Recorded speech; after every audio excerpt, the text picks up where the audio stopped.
Irmãos, vamos abrir a palavra de Deus em Lucas, capítulo 1. Evangelho segundo o relato de Lucas, capítulo 1.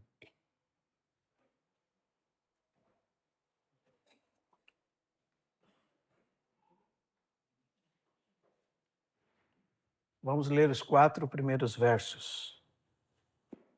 Visto que muitos houve que empreenderam uma narrativa coordenada dos fatos que entre nós se realizaram, conforme nos transmitiram os que desde o princípio foram testemunhas oculares e ministros da palavra, igualmente a mim me pareceu bem, depois de acurada investigação de tudo, desde a sua origem, dar-te por escrito, excelentíssimo Teófilo, uma exposição em ordem, para que tenhas plena certeza das verdades que foste instruído. Nós estamos meditando, irmãos, sobre a vida do nosso Senhor Jesus. E hoje nós vamos falar um pouco da obra-prima escrita por Lucas sobre o nosso Senhor Jesus. Ele é o modelo dessa obra-prima escrita por Lucas. Aliás, se os irmãos notarem a nossa Bíblia, irmãos, Deus responde-nos com uma única resposta: seu Filho Jesus. Se um homem deseja, por exemplo, ser arrogante, a resposta para ele está no Espírito de Cristo, na mente de Cristo. Se alguma autoridade eclesiástica deseja dominar a igreja de Deus, a resposta para ele é: Cristo é o cabeça da igreja. Né? Se alguém deseja andar numa vida de pecados e transgressões, a palavra é que Cristo, nossa Páscoa, já foi crucificado por nós e nós devemos nos apresentar a Deus como uma nova massa, como pães ázimos, pães sem fermento. Cristo é a nossa Páscoa, Cristo é a festa dos ázimos, Cristo é o anúncio que nós fazemos, Cristo é a vida que nós compartilhamos. Toda a plenitude de Deus reside nele. Ele é o cabeça, como nós lemos, de todo o principado e potestade. Ele é a resposta de Deus por propósito da vida. Ele é a régua de Deus medir toda a moralidade humana. Ele é a consumação de todas as coisas. Ele é aquele que sustenta todas as coisas pelo seu poder. Ele é o herdeiro de tudo. Ele é o cabeça da igreja. Ele é o edificador do corpo, como diz Mateus 16. Se alguém pensa que pode fazer alguma coisa para Deus fora de Cristo, Jesus disse para ele: eu edificarei a minha igreja e as portas do Hades não prevalecerão contra ela. Ele é aquele que anda no meio da igreja.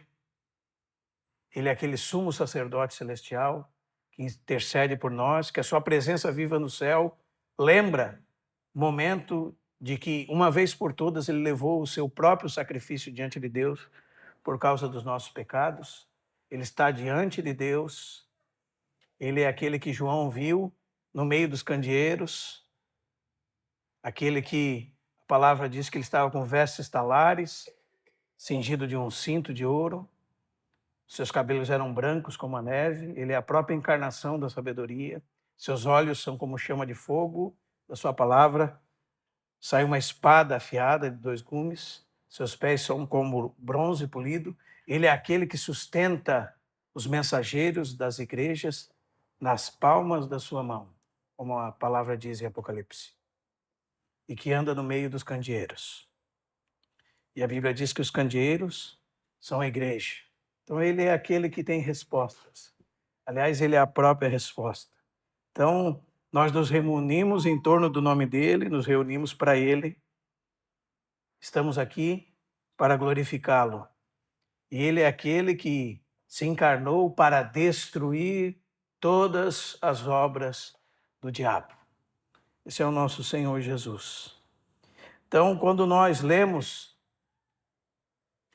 vamos dizer assim, a primeira etapa da vida de nosso Senhor Jesus, o evangelho que mais nos dá informações sobre isso é o Evangelho segundo São Lucas. Ele se ocupa com as origens de Cristo. Então, por isso que nós temos tantos relatos maravilhosos sobre a concepção virginal de Cristo, sobre aqueles anjos aparecendo a Zacarias, a Maria, aos pastores no campo de Belém. Ele se ocupa, vamos dizer assim, de uma forma mais extensa com os eventos iniciais da vida do Senhor Jesus. E por que Lucas faz isso? E é particular dele isso? Porque o propósito de Lucas é apresentar Jesus como um homem perfeito. Enquanto que Mateus apresenta Jesus como o rei davídico, como nós lemos, aquele que veio da linhagem de Davi.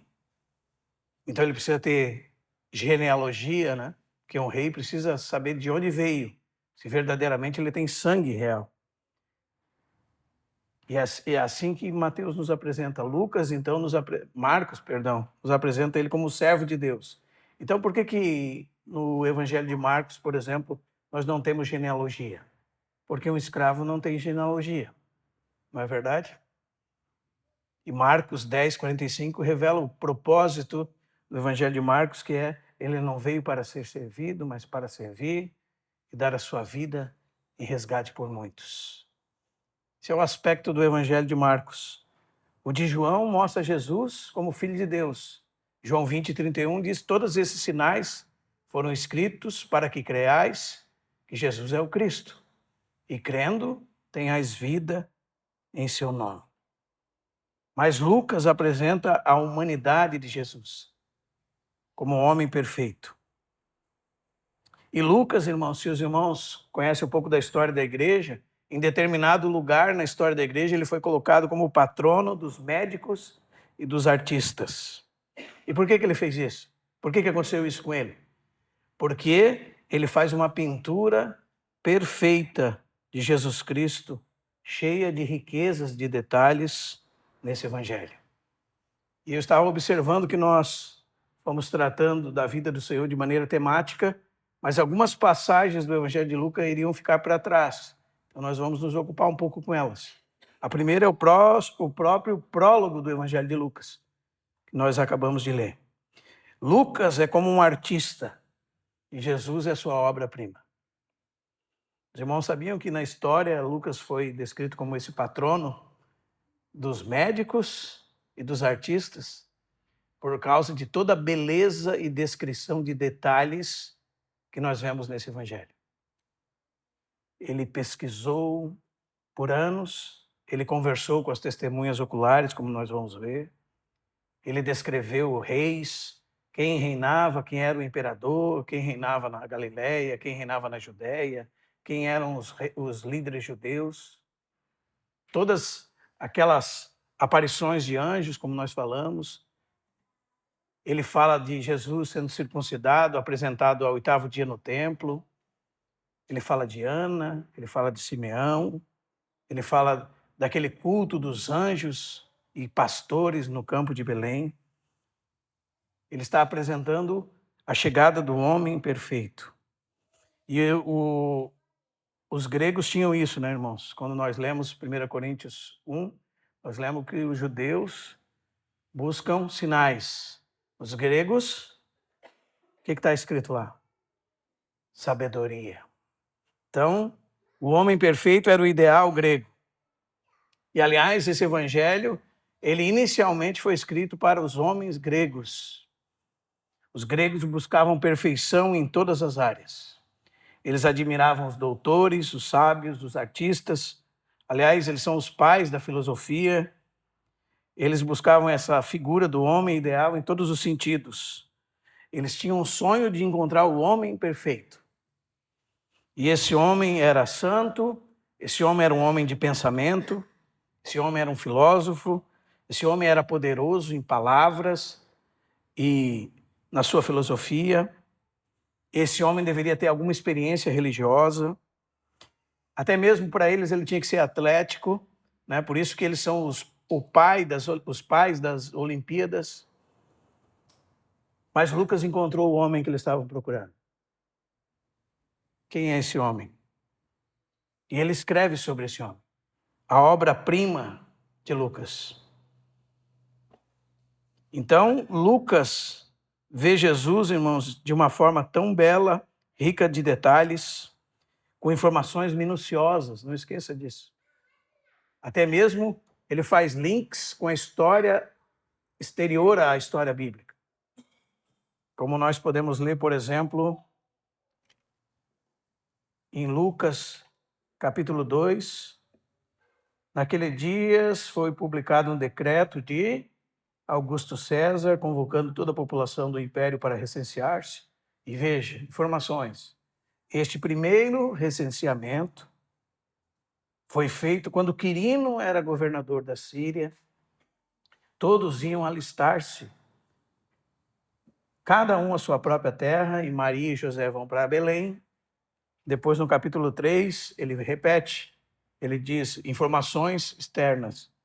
No 15º ano do reinado de Tibério César, sendo Pôncio Pilatos governador da Judéia, Herodes, tetrarca da Galileia, seu irmão Filipe, tetrarca da região de Itureia e Traconites, e Lisânias, tetrarca de Abilene.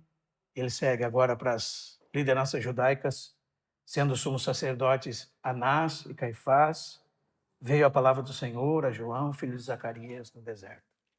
Ele está apontando exatamente o dia, a hora, o ano em que a palavra de Deus chegou por intermédio de João Batista.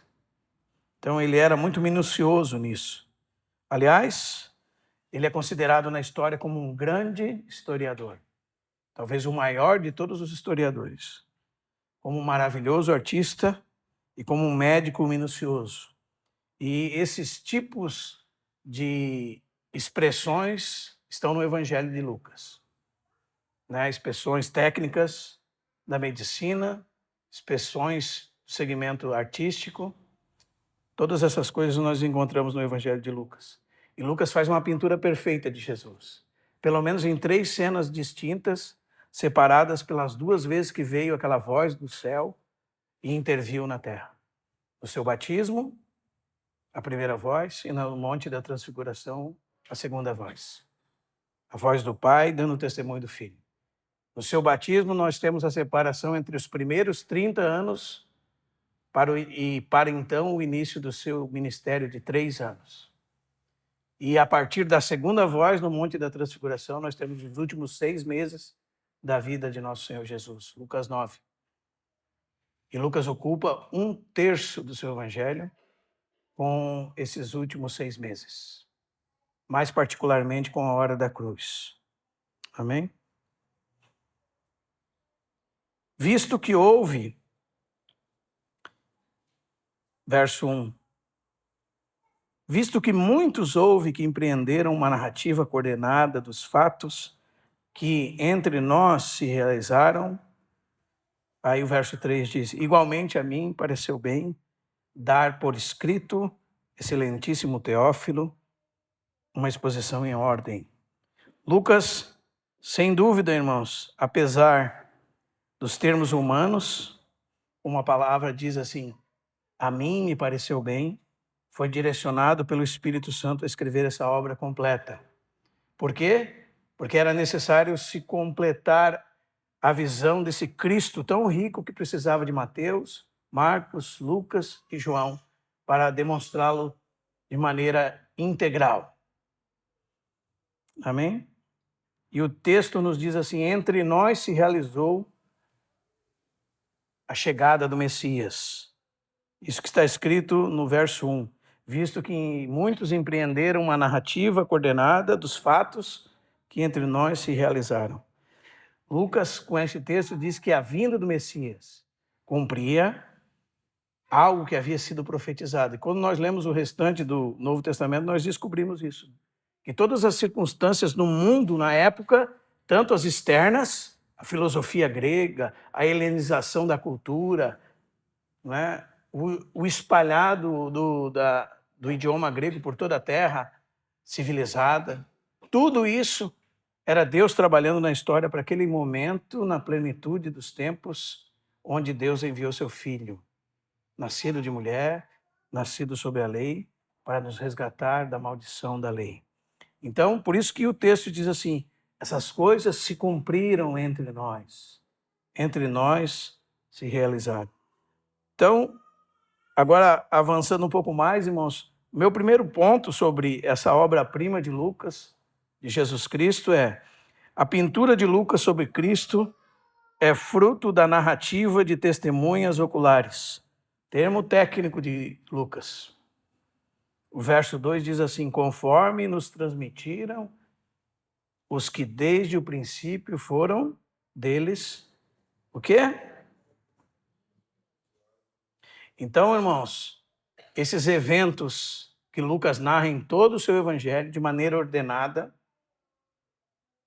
de maneira lógica e temática, são eventos que as pessoas presenciaram pessoalmente. E por que isso é importante? Isso significa que Lucas esteve envolvido com as pessoas que viram Jesus Cristo em carne.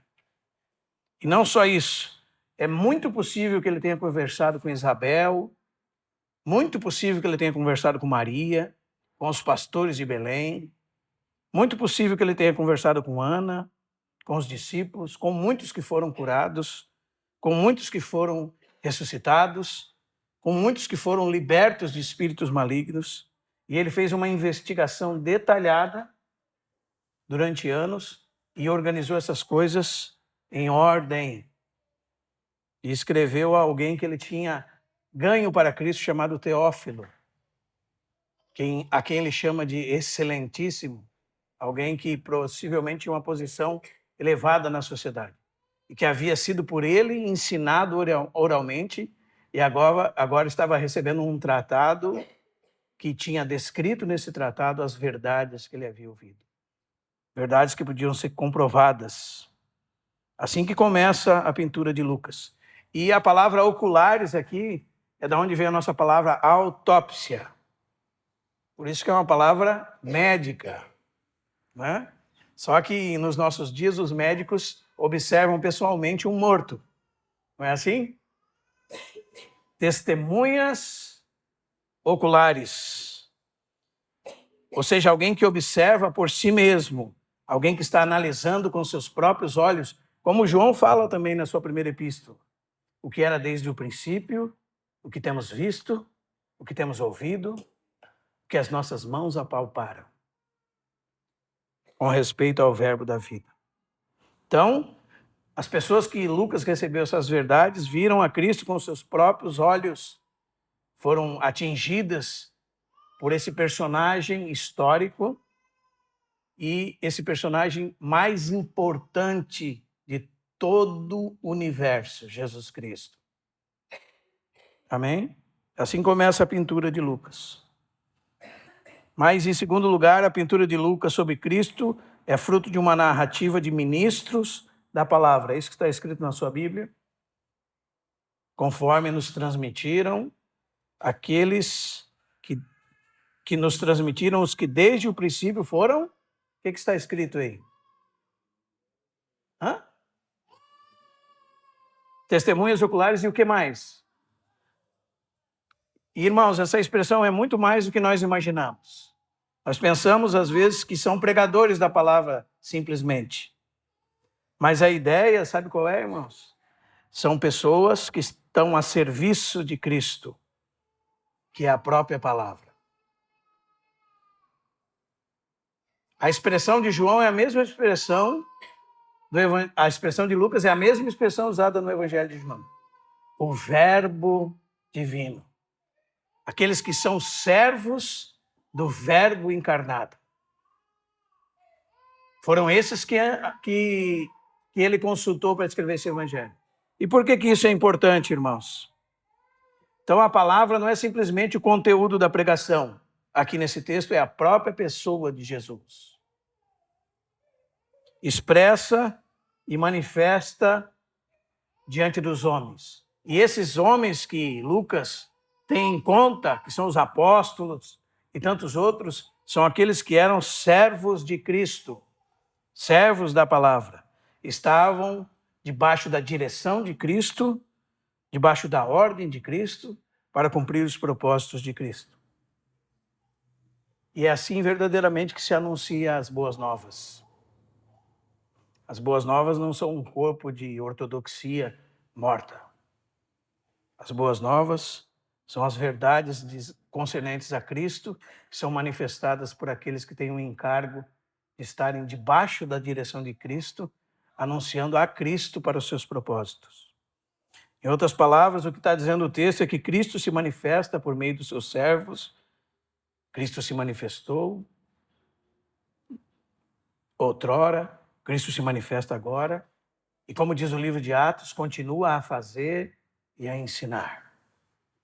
Aliás, os irmãos sabem que Atos é o segundo tratado de Lucas, que começa com o Evangelho segundo Lucas, depois entra no livro de Atos. São os dois tomos do mesmo livro, vamos dizer assim. Por exemplo, em Atos, capítulo 4, verso 29 e 30, naquela oração da igreja, os irmãos disseram o seguinte: Senhor, olha para as ameaças e concede aos teus servos que anunciem com toda intrepidez a tua palavra. Enquanto, leia sua Bíblia, irmão, estendes a mão para fazer curas, sinais e prodígios, por intermédio do nome do teu santo servo Jesus. Pedro disse isso também depois da cura daquele paralítico à Porta Formosa. Ele disse: por que vocês estão olhando para nós como se nós, pelo nosso próprio poder e autoridade, tivéssemos feito esse homem andar? Quem fez? Foi Jesus Cristo. Então, no livro de Atos, irmãos, nós temos esse segundo tratado, e o livro de Atos são os atos, anotem aí, do Senhor Jesus, por meio do seu Espírito Santo, por intermédio dos apóstolos. Isso é tão significativo, irmãos. Imagine alguém que se levanta, pode ser todo ortodoxo, mas não está sendo conduzido pelas mãos daquele que leva seus mensageiros na palma das suas mãos. Não está subserviente a ele. Não tem nada o que dizer. Não tem vida sendo transmitida. Agora, quando nós entendemos essas coisas, nós começamos a ter os olhos abertos para aquele grande mistério da piedade. Cristo se manifestando ao mundo por meio do seu povo. Cristo manifestado na carne. Deus manifestado na carne. Em terceiro lugar, a pintura de Lucas sobre Cristo é fruto da fiel investigação de Lucas. Verso 3. Igualmente a mim, ele diz, me pareceu bem, depois de acurada investigação de tudo. É isso que está escrito na sua Bíblia. Então, o evangelho que nós temos diante de nós é fruto de muita pesquisa. Como eu disse, ele buscou datas, histórias, relatos de pessoas que presenciaram os fatos, buscou imperadores, governadores, autoridades judaicas, datas, momentos. Ele distribuiu esses momentos em uma ordem muito clara e objetiva e doutrinária. Então, o que isso significa? Que nós temos diante de nós, olhe para a sua Bíblia e possa ter certeza disso, um documento confiabilíssimo e digno de todo crédito. Semana passada nós falamos, por exemplo, que Maria teve outros filhos, não é? E muitas pessoas dizem, não, isso é impossível, ela é perpetuamente virgem. Mas o verso 7 do capítulo 2 diz assim, e ela deu à luz a um filho, o que está escrito lá? Primogênito. O que isso significa? O primeiro do quê? De outros. Se ele fosse o único filho, ele seria, na linguagem bíblica, que é técnica, o unigênito. Mas a Bíblia diz que ele deu à luz ao filho, ela deu à luz ao seu filho o primogênito, o deitou numa manjedoura, porque não havia lugar para eles na hospedaria. A Bíblia é um documento, como o Evangelho de Lucas, histórico, digno de crédito, não é um conto de fadas, não é uma história inventada. E alguns pensam assim, mas Cristo nasceu de uma virgem, é isso mesmo. Porque ele é um personagem totalmente diferente de mim e de você nesse sentido. Ele não teve uma concepção como a sua. Nesse sentido, ele é totalmente outro. Porque ele foi concebido por obra do Espírito Santo e nascido de uma virgem. Amém, irmãos? É um outro tipo de concepção. Aliás, na natureza você descobre tipos diferentes de concepção. Não é verdade? Então, o documento que nós temos na nossa mão, irmãos, é algo que é resultado de fiel investigação. Não é uma brincadeira. Aliás, é o documento histórico mais bem provado que existe. Não existe nenhum outro que é tão bem provado como ele. Amém? Eu não me refiro só ao Evangelho de Lucas, mas toda a Bíblia Sagrada. Em quarto lugar, a pintura de Lucas sobre Cristo tem origem celestial. E aqui parece que os tradutores, eles buscaram outra palavra para traduzir uma palavra que seria que Lucas queria dar sentido. O verso 3 diz assim: igualmente a mim me pareceu bem, depois de acurada investigação, desde a sua origem. Guarde essa palavra aí. Essa palavra tem um sentido diferente. Ela significa desde o céu. É a mesma palavra que João usa no capítulo 3 do seu evangelho, naquela conversa com Jesus e Nicodemos.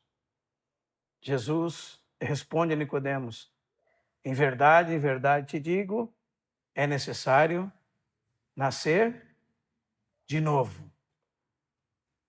Aquela palavra é nascer do alto, nascer do céu, nascer de cima, trazendo a ideia de que origem seria o nascimento novo, de que origem seria a regeneração humana. Amém? Então, Lucas está dizendo que ainda que sua investigação minuciosa se ocupe com Jesus Cristo nessa terra, a origem dele não é terrena, nem a origem dos seus escritos, mas a verdadeira origem do verbo da vida, da onde, irmãos? Do céu. E além disso, essa é uma mensagem do céu para os homens. Não é uma invenção humana, mas provém de revelação divina. Então a investigação de Lucas se ocupa com isso. Pareceu bem a mim, depois de acurada investigação, é tudo desde suas, vamos dizer assim, saídas celestiais, de suas origens celestiais. E em quinto lugar, essa pintura de Lucas sobre Cristo é um registro ordenado para os discípulos, para que eles tenham firmeza nas verdades que ouviram. Leia o verso 3 e 4 comigo. Igualmente a mim me pareceu bem, depois de acurada investigação de tudo desde a sua origem, dar-te por escrito, excelentíssimo Teófilo, uma exposição para que tenhas plena certeza das verdades que foste instruído. Primeiro, Lucas era um bom mestre, à semelhança de Cristo, e debaixo da autoridade de Cristo. Aliás, o mestre que não está debaixo da autoridade de Cristo é um usurpador, porque Cristo é a encarnação da própria autoridade. E nós temos uma autoridade delegada somente. Mas perceba nessa expressão, uma exposição em ordem. Alguns pensam que aqui Lucas está falando que deu uma exposição em ordem cronológica. Ainda que muitos eventos nesse evangelho tenham uma ordem cronológica, ele não dispôs o seu evangelho totalmente em ordem cronológica. A ideia dessa exposição em ordem é falar alguma coisa seguida da segunda coisa que deve ser dita. Colocar algo em sequência com um assunto. Essa é a ideia, irmãos. Uma lição depois da outra. Foi isso que Lucas fez. Lucas ensinou Teófilo oralmente e como um bom mestre, debaixo da autoridade de Cristo, ele descreveu esse ensino em ordem, uma lição após a outra, de forma lógica e de forma temática. Isso é muito importante. Porque nós vamos descobrir quando nós aplicarmos isso para a nossa vida. Ou, às vezes, nós pensamos, irmãos, que aqueles que servem com a palavra são aqueles que têm a incumbência de ensinar os outros. E você, na sua casa, com sua família, você não tem essa incumbência. Né? Mas não é o que a Bíblia diz. E normalmente nós terceirizamos a educação dos nossos filhos.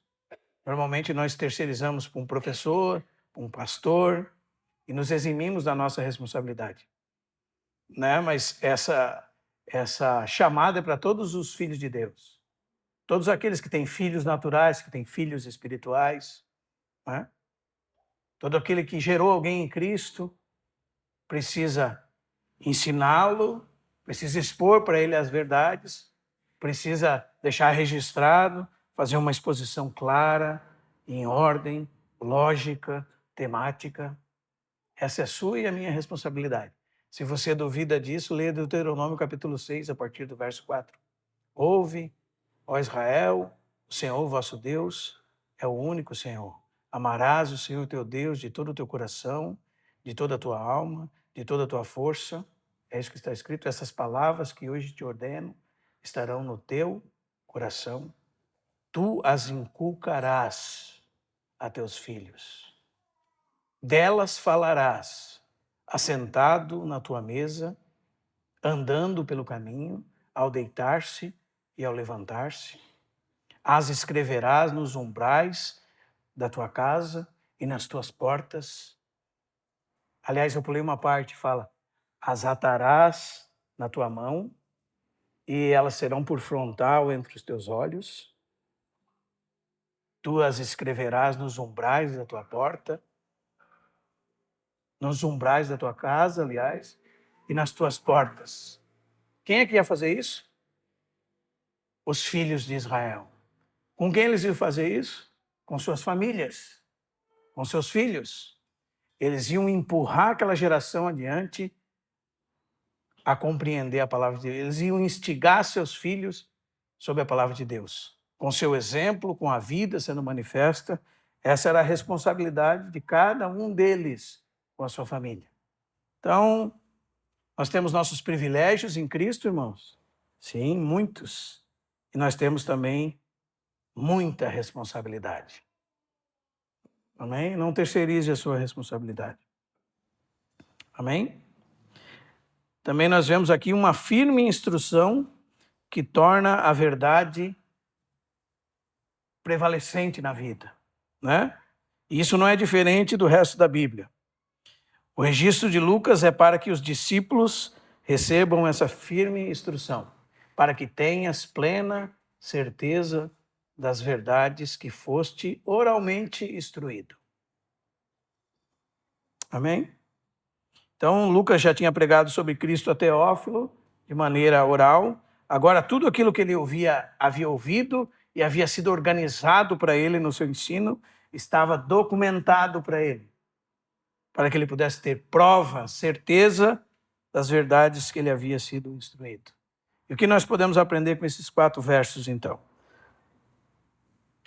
Primeiro, que nós necessitamos verdadeiramente ocupar nosso tempo com Cristo, como eu disse no início, e contemplar Cristo. Se Cristo é essa obra-prima, esse retrato maravilhoso e cheio de detalhes descrito por Lucas, não é fácil assim você... Não tem como você passar de relance na frente de uma tela e perceber dela todos os detalhes. Você tem que parar diante dela e observar e contemplar. E, na verdade, eu acho que é a única contemplação que existe que é muito proveito para nós. Não é porque às vezes você olha um quadro, seu coração se enche de alegria, você olha os detalhes, mas você não tem nenhuma participação naquilo. Agora, quando você olha para Cristo, a Bíblia diz que você é iluminado. Não é? A Bíblia diz que você recebe vida. A Bíblia diz que a luz resplandece sobre você, que a luz dissipa as trevas, que as delícias de Cristo, elas são reveladas ao coração humano. Ao olhar para Ele, nós somos iluminados. E essa é a nossa responsabilidade. Olhar para a pessoa dele e para a obra que ele fez. Qual é o motivo de tantas coisas erradas na igreja com respeito à doutrina? As pessoas não sabem quem é Cristo. As pessoas não sabem o que Cristo fez. As pessoas não conhecem a natureza de Cristo, a divindade de Cristo, todos os atributos relacionados a ela, toda a sua humanidade, tudo aquilo que ele fez por nós na sua obra, o seu ministério terreno, o seu ministério sobre a cruz, o seu ministério celestial, como nosso grande sumo sacerdote, que está entre Deus e nós, como nosso precursor, como nosso advogado, como aquele que é a âncora segura e firme no céu, no qual nós podemos entrar por causa dele e apresentar-se diante de Deus e receber graça, aonde toda a fonte de bênçãos de Deus está em Cristo. Então nós contemplamos a Cristo e a nossa derrota está onde, irmãos? Em não contemplar a Cristo. Porque quando nós desviamos os olhos de Cristo, então nós começamos a ser míopes. Só ao invés de observarmos Cristo, seus propósitos, e como nós somos uma pequena fagulha perto de tudo isso, e por misericórdia Deus nos chamou para participar disso, mas que vai muito além de nós. Ou seja, quando nós tiramos os olhos dele, nós só estamos olhando em torno dos nossos pés. O centro gravitacional da nossa vida é o nosso umbigo, por isso que nós andamos tão preocupados, porque as coisas já não orbitam em torno de Cristo, as coisas já não são subservientes ao propósito de Cristo, ou nunca foram na nossa vida. Esse é o motivo de toda a nossa preocupação. E por outro lado, se nós estamos envolvidos com as coisas de Deus, nós sabemos que o nosso tempo nessa terra é tão curto, os anos passam tão rápido, nós devemos aproveitar para ganhar almas como sábios, para edificar os santos, para nos ocupar com aquilo que é do coração de Deus e colocar a nossa vida em subserviência, indo a isso, contemplando a Cristo, crescendo em Cristo, avançando de degrau a degrau, rumo à maturidade, para poder parar de incomodar os outros, poder servir os outros, poder ensinar os outros. Tudo isso vem de uma boa observação, contemplação de quem é Jesus Cristo e o que ele fez. Como eu disse no começo, ele é a resposta para todos os problemas da vida. Aliás, é isso que a gente vê lendo a epístola de Paulo aos Coríntios. Eles apresentam um monte de problemas para Paulo. E qual é a resposta de Paulo para eles? Cristo.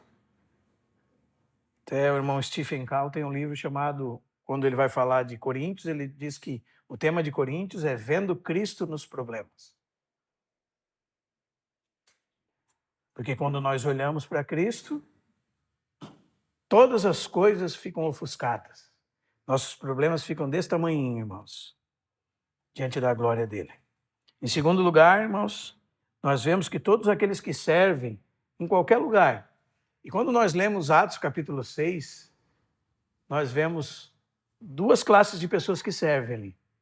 Porque haviam problemas entre os helenistas e os judeus, porque as viúvas dos helenistas não estavam sendo assistidas, e os apóstolos sugeriram que fosse escolhido entre eles homens cheios do Espírito Santo e poder para fazer o quê? Para servir as mesas.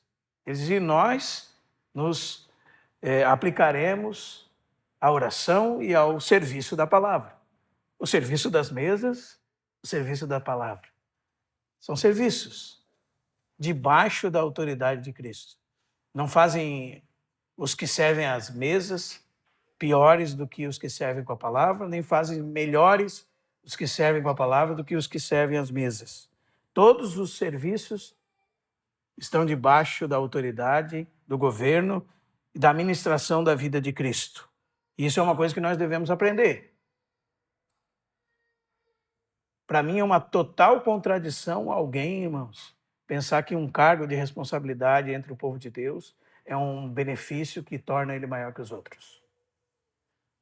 Uma total contradição. O que a gente vê no mundo secular não se aplica na igreja. A igreja é um reino invertido. A igreja, o maior entre nós, é o que serve. Quanto mais serve, quanto mais se aplica em dar a sua vida pelos irmãos, maior ele se torna no reino de Deus. Não faz ele maior. Eu lembrava esses dias, 1 Coríntios 4, que diz: o que tens tu que não tenha recebido? E se tens, por que te glorias como se não tivesse recebido? Os irmãos percebem o que significa isso, irmãos? Para os ministros de Cristo, toda a glória é para Cristo. Todo benefício é para o bem da igreja. Eles são servos de Cristo. O que eles precisam? Ser achados fiéis. Ou eles são fiéis, ou eles são infiéis. E além disso, irmãos, se eles tiverem toda a ortodoxia, todo o ensino correto, toda a doutrina reta como deve ser, e mesmo assim não estiverem debaixo do governo e da autoridade de Cristo, eles não repartem vida. Eles falam, mas não tem vida sendo transmitida. Eles são retos como um cano de espingarda e vazio como um cano de espingarda. O que mais nós aprendemos? Verso 3. A semelhança do que fez Lucas, devemos sempre estar com os nossos olhos no Senhor e buscar diligentemente por Ele. Sua origem, sua posição de autoridade. Amém, irmãos? E qual é o nosso material de pesquisa? Aquilo que nós temos nas nossas mãos, a Bíblia Sagrada, inspirada por Deus, revelada pelo Espírito Santo aos seus santos apóstolos e profetas, na qual nós devemos nos abraçar, e nos ocupar diligentemente em entender, em pesquisar, em cavar, para que nós possamos em Cristo encontrar a verdadeira sabedoria. Amém? Aprendemos também que a Escritura não é fruto de nenhuma especulação humana, mas é um terreno sólido e um firme alicerce. E ela é fruto do escrutínio de habilidosos pesquisadores. E sabe o que acontece, irmãos? A Bíblia é como um prato. Aquilo que está escrito nela é a sopa. O que Satanás faz? Quebra o prato e a sopa vai embora. Então ele tira a credibilidade da Bíblia, a mensagem não tem o mesmo valor. Isso ele tem feito desde o jardim do Éden. Quando ele pergunta para Eva, foi isso que Deus disse? Quando ele coloca em dúvida a palavra, quando ele faz com que seja acrescentada alguma coisa à palavra ou tirado dela. E a sequência é sempre a mesma, colocar em dúvida, acrescentar ou tirar, e então negar abertamente. Essa é a sequência. O Senhor nos ajude. O problema, irmãos, é que esses ataques não são só externos. Muitos ataques são internos, de lobos vorazes que se introduziram no meio do povo de Deus, como Paulo disse em Atos, capítulo 20. Que entre eles se levantariam lobos vorazes que não poupariam o rebanho, que levariam muitos após si. Então Satanás está aí para isso, para colocar em xeque a autoridade da Bíblia, para colocar em xeque a revelação da Bíblia, a autenticidade da Bíblia, a inspiração da Bíblia, a inerrância da Bíblia. Não perca de vista isso. Não é porque alguém se diz teólogo, irmão, que o que ele escreveu se deveria ser lido. Precisa se conhecer a vida e todas as coisas, como nós vamos ver a seguir, devem ser julgadas pela palavra de Deus. O que mais nós vemos aqui nos versos 3 e 4? Que existe uma necessidade que sejamos habilidosos na organização dos assuntos que nós tratamos. Ou seja, existe prioridade de assuntos. Por que muitos irmãos têm confusão com a palavra de Deus? Porque não passaram de uma fase para outra. Porque ele não sabe a prioridade dos assuntos. O que vem primeiro? O que vem depois? O que é alicerce para o próximo assunto? Os irmãos estão me entendendo, irmãos? Por isso que está cheio de gente que parece ter uma tentação em alguma coisa mística, escondida atrás das letras, não é verdade? É algo tentador, um significado oculto. O Espírito Santo falou para mim, O Espírito Santo falou para você uma coisa que ele não falou na Bíblia? E que não está escrito na Bíblia? O Espírito Santo interpretou a Bíblia para você conforme a sua própria cabeça, e não o que foi ele mesmo que inspirou como sentido do que está escrito? Veja a loucura que o povo chamado cristão chegou. Por que a fé cristã não tem consistência nos nossos dias? Por que há tantos erros teológicos? Está cheio de irmão pensando assim, o que significa o Apocalipse, né? E fica de olho nas trombetas, no anticristo, no falso profeta, na besta que sai do mar, na besta que sai da terra. Está cheio de irmão de olho no que Jesus fez nos 3 dias debaixo da terra. E está pregando sobre debaixo da terra. E acaba a pregação, sabe como? Sem nenhuma aplicação para a vida, porque ficou debaixo da terra. E a Bíblia não fala o que Jesus fez debaixo da terra. Aí você fica debaixo da terra. Não é assim? Ou você fica em um momento distante do futuro. Mas você está totalmente desligado da pessoa de Cristo. Não tem consistência, porque os assuntos não foram organizados para você em ordem de prioridade. E qual é a ordem de prioridade? A ordem de prioridade é simples, irmãos. Na sua temática é simples, só que é inesgotável. Começa com Deus, né? Pai, Filho, Espírito Santo, começa com o próprio Deus. E Cristo é a revelação do Deus Trino. Porque quando ele se encarnou, ele revelou que Deus era Pai, Filho e Espírito Santo. Não é? Começa com sua encarnação, com a sua pessoa, com a sua obra nessa terra, com seus ensinos, seus milagres, seus feitos, aquilo que ele disse, aquilo que ele fez, continua na sua obra expiatória na cruz, tudo aquilo tudo da onde resulta as nossas bênçãos. Por que nós somos perdoados? Por que nós somos salvos? Porque está cheio de gente tentando agradar a Deus na força da sua própria carne. Porque pensa que é muito bom, pensa que é capaz de agradar a Deus na força da sua própria carne, ao invés de confiar na obra de Cristo. Essa situação da igreja, irmãos, atual. Você pensa mesmo que você pode angariar o céu por sua própria força? Ou fazer qualquer coisa que Deus se agrade de você fora de Cristo? É porque nós não sabemos a grandeza da obra de Cristo, do que Cristo fez. Cristo foi elevado ao céu, em carne, está no seu ministério celestial agora diante de Deus. Ele entrou lá por nós, ele está entre Deus e nós, ele é o mediador, ele é o intercessor. Não é Maria, é ele. Não é os santos, é ele. Ele é a presença constante da obra expiatória no céu em nosso favor. Por isso que nós fomos perdoados. Por isso que nós podemos entrar no céu. Por isso que Deus pode nos declarar justos. Porque Ele nos vê em Cristo. E nós precisamos conhecer essas coisas.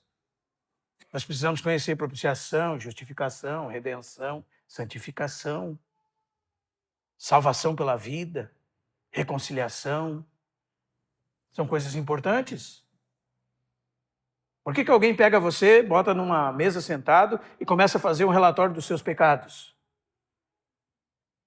E dizer que você tem que pedir perdão pela sua avó, pela sua bisavó, que a culpa é dela, né? Para mim não parece outra coisa senão o velho e bom Adão botando a culpa nos outros. Porque Ezequiel 18 diz, cada um levará o seu próprio pecado, a alma que pecar, esta morrerá. E quando Cristo pagou na cruz, ele pagou meus pecados do passado, do presente e do futuro, que garante a minha estadia no céu um dia, na bem-aventurança absoluta diante de Deus. Ele é a propiciação pelos nossos pecados. Foi ele que fez. Quando alguém disser para você, não, isso eu vou escrever um dia, Jesus escreveu. Todos os meus pecados foram colocados sobre ele. O escrito de dívida que havia contra nós e nos era contrário, ele eliminou totalmente, encravando na cruz. E nenhuma condenação há para os que estão em Cristo Jesus. Agora nós manifestamos essa vida e vamos sendo transformados. E a igreja? A igreja é essa loucura que está aí, irmão? Não, a igreja não é essa loucura que está aí. Não é essa loucura que está aí. É o corpo de Cristo, um organismo vivo, a manifestação do próprio cabeça. Todos nós somos incluídos. Nela não existe individualismo. Amém? Outra coisa que nós aprendemos com esses versos, irmãos, é que não há problema em tudo ser confrontado, verificado e julgado pelo escrutínio da palavra de Deus. Alguém se levanta e prega. Qual é a autoridade? A autoridade é a Bíblia, irmãos.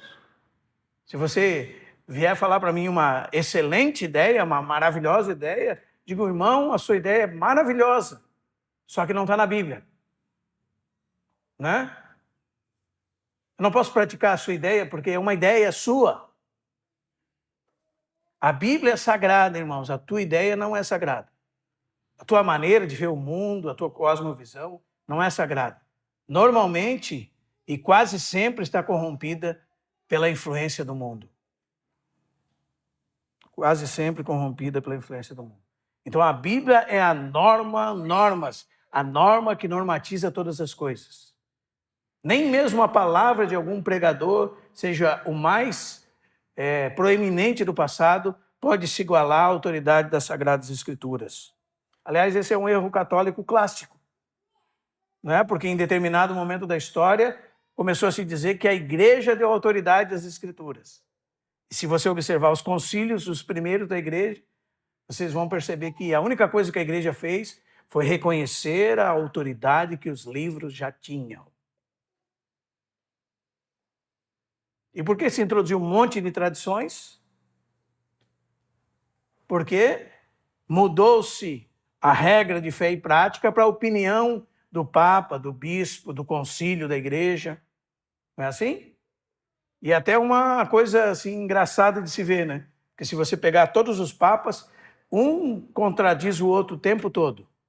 Né? Eles eram para ser aqueles que falam da ex-cátedra, livres de erro. Aí você pega um, falou uma coisa, o outro falou o oposto. Depois, na história, o outro falou o oposto. O outro falou o oposto, o outro fala que tinha que matar, o outro fala que não tinha que matar, o outro fala que tinha que ter pena de morte, o outro fala que não tinha que ter pena de morte, o outro fala que só tinha salvação dentro da igreja, o outro fala que não, pode ser que tinha fora também. E assim, pessoas se contradizendo. Mas a Bíblia não é assim. A Bíblia não tem nenhuma contradição. Absolutamente nenhuma. É um terreno seguro. Amém, irmãos? Outra coisa, você pode sim fazer perguntas sinceras, ter dúvidas sinceras. E todas elas vão ser respondidas pela palavra de Deus. Aliás, uma verdade é que o sábio tem mais perguntas do que respostas. E aquele que conhece a Deus de fato sabe que nem todas as suas perguntas serão respondidas nesse lado da eternidade. Como é que você vai entender a Deus com a sua mente finita, irmão? Como é que você vai entender a eleição divina? Como é que você vai entender? Como é que você vai entender um Deus que faz todas as coisas segundo o conselho da sua vontade? Como é que você vai entender? Como é que você vai entender a cabeça de Deus infinito na sua mente finita? É impossível fazer isso. Deus não é alguém que você disseca como uma flor. Ele é incompreensível nesse sentido. Ele é mais alto que nós, os pensamentos dele são mais elevados que os nossos, e uma característica de Deus é que ele, em substância final, ele é incompreensível. Por isso é Deus. Né? Se fosse homem, você teria outra atitude. Como é Deus, você adora. E você reconhece. E muitas vezes você vai ter que dizer assim, Senhor, Ezequiel 1, roda rodando com fogo na terra, querubins com 4 rostos diferentes. E ele fala, ele viu a glória de Deus. O que significa isso? Você vai ter que dizer assim, não sei. É o melhor que Ezequiel pôde fazer para descrever a glória de Deus. Um resplendor de glória, né, aquelas imagens todas. Foi o melhor que ele pôde fazer. Ou seja, as coisas reveladas são para nós. As não reveladas são de Deus. Os irmãos estão me entendendo, irmãos? E não tem nada errado nisso, irmão. Como é que você vai conciliar coisas irreconciliáveis? A Bíblia tem assunto que não se reconcilia. que ficam em tensão o tempo todo, e um dia na eternidade nós vamos descobrir. Como é que você reconcilia a soberania de Deus com a responsabilidade humana e Deus ser bem-aventurado e você não poder atribuir a Ele nenhum mal? Você tem liberdade de escolha, Deus é soberano e a Ele não se atribui nenhum mal. Como é que você reconcilia isso? Isso não se reconcilia. Parece rodas de motor, catracas de motor, correndo em oposição, direções opostas, sem a qual o motor não funciona. A gente afirma que Deus nos escolheu. A gente afirma que nós cremos pela fé.